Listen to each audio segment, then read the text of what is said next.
Good morning. Hi, my name is Summer, and I just wanted to talk about this beautiful and I think really valuable and important topic. So, I would love to bring you into my world as a flute player and let some of these lessons guide you in your own life. And let's just get to it. What I realized is I have had to spend a lot of time, 13 years, learning how to listen to my body so that it can play the flute better. I had to learn to adjust my feet, my waist, my posture, my fingers, my memory, my sight, how quickly I read something, and to even understand how to speak the language of flute. For a while, I didn't even know how to read music. I didn't know how to play the flute at one point. And so I think it's a beautiful kind of stage or example to dissect as we look at life itself, because man, there are definitely some lessons I can apply to life, and I really hope that they help you. So, okay, just a few quick points. We're all creators. I don't care if you're in a creative field or not, we're all having ideas, we're all thinking, and we're all applying that into reality, into action. So you have an opportunity to make whatever. I don't want you to be pigeonholed into the thought that I gotta do this, gotta do this, gotta do this. No, you have power and choice and ability. And so what I've come to see is as I've been trying to exercise that choice, it's become hard because I have to manipulate other things outside of me. No longer is it in my head. I have to be the one who says, okay, I'm going to put this brick here and it's going to turn into this pretty sandcastle or this nice album or this cool relationship, and I'm going to put the time to build this up and it's going to be good. But it can be hard when you have to bring other people on board. It can be hard when others aren't following or the thing is not moving as easily as you want it to. So essentially I'm talking about assembling your dream. And that's what I was in the thick of for 13 years, assembling what I wasn't yet. I didn't have the vision that I'd be exactly where I am as a flute player, still making music. I didn't think that I'd be this great player, but all I knew is I have so much ambition and I want to make this. But in order to be good, I had to talk to my fingers. I had to talk to my brain. I had to maintain balance. So here's the main point of this episode. Don't be a bully. Don't be a bully to your body or to other people. And it's very easy. It's very easy, especially when it seems like you're in control. It seems like you're in control. And I want to tell you some things I was warned about when I was maybe 12, 13, as I was learning. They were like, don't force yourself to learn anything. Don't get angry at yourself. Don't punish yourself. Take breaks often and do it bit by bit.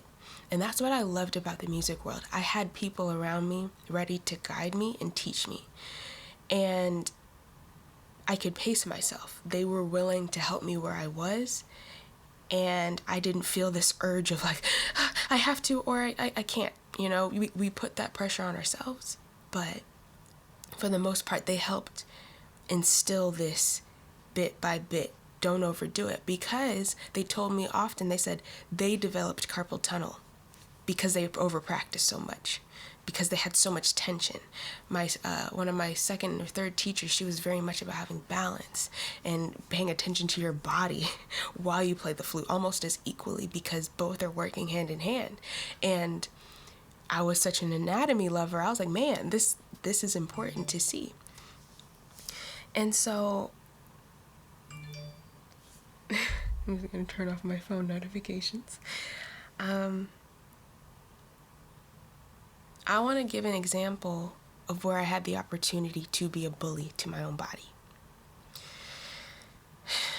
So say I need to play this really technically difficult excerpt, like where the fingers have to line up with the tongue. I have to read the music quickly. I almost have to memorize it. I have to use proper articulation and how I use my airspeed, use the way I shape my tongue. Like all that stuff falls into one category.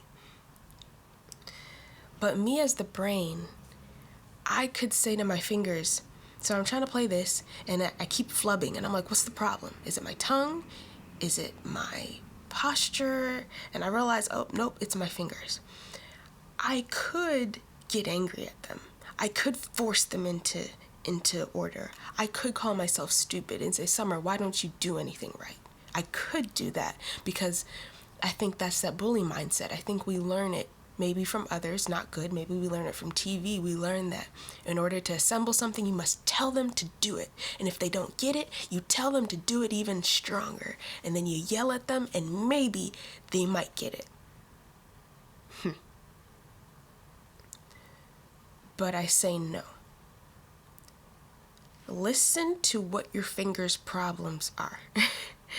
And what I quickly find is, oh, okay, they don't have strength. They're moving too slow. They aren't balanced. One is taking up more force than the other. My ring is taking more force than my middle, or vice versa. And then as the decider, the decision maker, it is my job to create almost homework, an assignment for them to strengthen them. So not only am I practicing, but I am the one who is guiding my own body into being what I want it to be. So I am the servant and also the leader at the same time. And that's super important. And so what is required of me as a leader is I have to go step by step. I have to let them work. I have to let them grow. I have to let my neurons understand the project, understand the homework assignment. And I have to be patient as I build this, the connection of the synapses in my brain cells, because that's what we are. Essentially, I'm growing connective memory, like pathways. I'm kind of trying to bring in a little bit of understanding of neurology. So I'll continue. Here's this other point. As the fingers, what is super important, the fingers have to speak up. To avoid that bulldozing bully environment, it is very important that what has the problem speaks up. It's important that they say, hey, I need help. I can't follow along because I don't have this strength built up, and I need you to know this so that you can help me grow. Because the fingers aren't the brain. The fingers can't teach itself, but me, the brain, the leader, can say, hey, okay, I know I've worked on these different excerpts and patterns and practices, and I'm going to apply this and help you. But I want to talk about the people who often get bulldozed, the people who feel swallowed up, feel like they can't speak. Your job of having a voice is equally as important. Just because you are serving the big picture, it doesn't mean that you are less than. And I want you to see, like if you imagine Summer's body playing flute, each body part bears equal weight, equal job. The brain is not more important than the fingers. The feet are not more important than my elbows. All of it is. Even like if you think about it, how I eat in a day, like that shapes what I become. Like I've even a side note, in singing, I've seen how eating bread or milk or drinking water and not drinking enough water, overeating, undereating can affect how I perform 100%.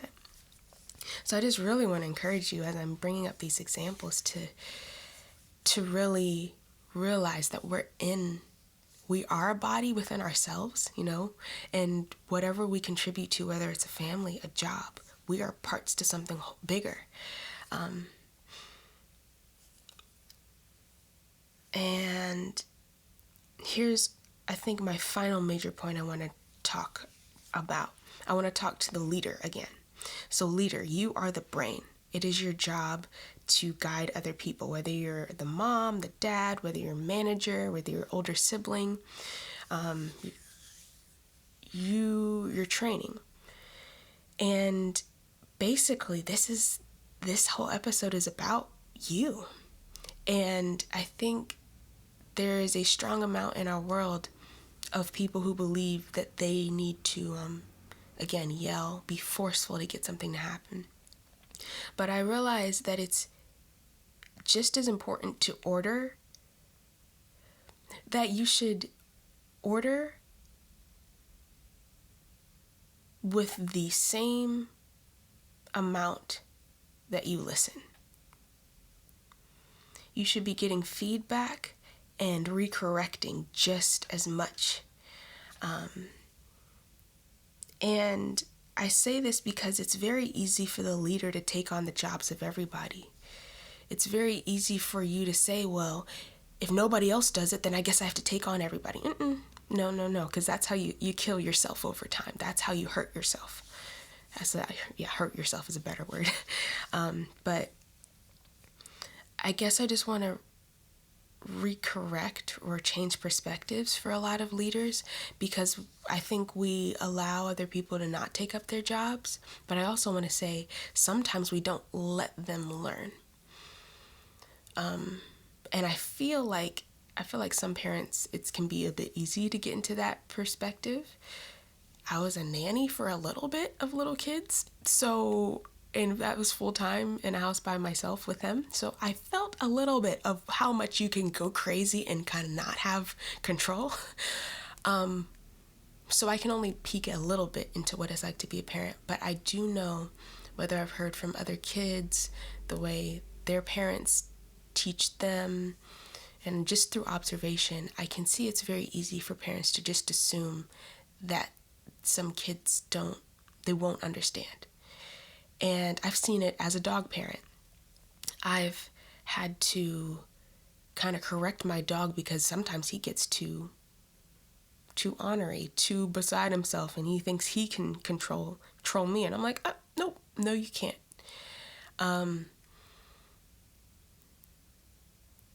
And I have to ask myself, like, how did we get here? Why is he acting this way? And I was saying, then it was like, did you give him the platform? Did you give him the guidelines to learn? Or did you just assume he's going to know how to just follow you? Is he going to just know how to not pull the leash? Is he going to know that he should just not bark at the door? Have you given him training exercises when the doorbell rings? Do you train him to be quiet each time? Do you give him a treat so that his brain realizes, oh, I'm not supposed to bark when the doorbell rings? Have you created a system of training him to not pull? Have you given him healthy guidelines and disciplines so that he does not do that? And I realize, I'm like, no, I feel like all I do is yell. And so I think leaders, it's important that we don't take on their job of following and listening to your orders. And it's important that we give them the best ways to learn in time. And I think this is my final point. It's going to require sacrifice of image and of time in order to put some of these things in place. But for the long run, it's valuable. So say you're at your job, say you have a boss, say I have a competition and there's a judge looking at me and they're like, and I'm supposed to show up, but I've got problems and I'm just not there. I have to, as a leader, I have to say, okay, I'm just not there yet. Even for me in school, I have to say, I want to get this A, but I'm not there yet. My time management skills are not there yet. My study habits are not there yet, but I am growing them. So I'm just using so many different examples to just hopefully say the point that we shouldn't rush the process of assembly. We got to work together, and if there's a vision, it can come alive. But we got to wait for each other. This world was not meant to be, I'm the only one who does it, and if nobody else can do it, that's fine. Because that's where sicknesses will develop, and that's where pain comes from. And so I just want to finish by saying thank you for listening. And I just want to encourage you in your vision and what you want to create. You can and will do it. Please don't be deterred because other people aren't following yet. Please don't be angry at yourself because you're not where you wanted to be. Nah, if you're following your idea, if you're following what you know you heard inside of you, the gift God gave you, then God is helping you. And a beautiful mirror to God is ourselves.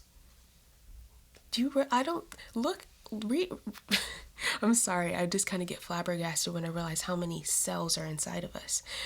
To realize that we are not just one being. I'm not just a cartoon character, but I am literally made up of trillions of cells.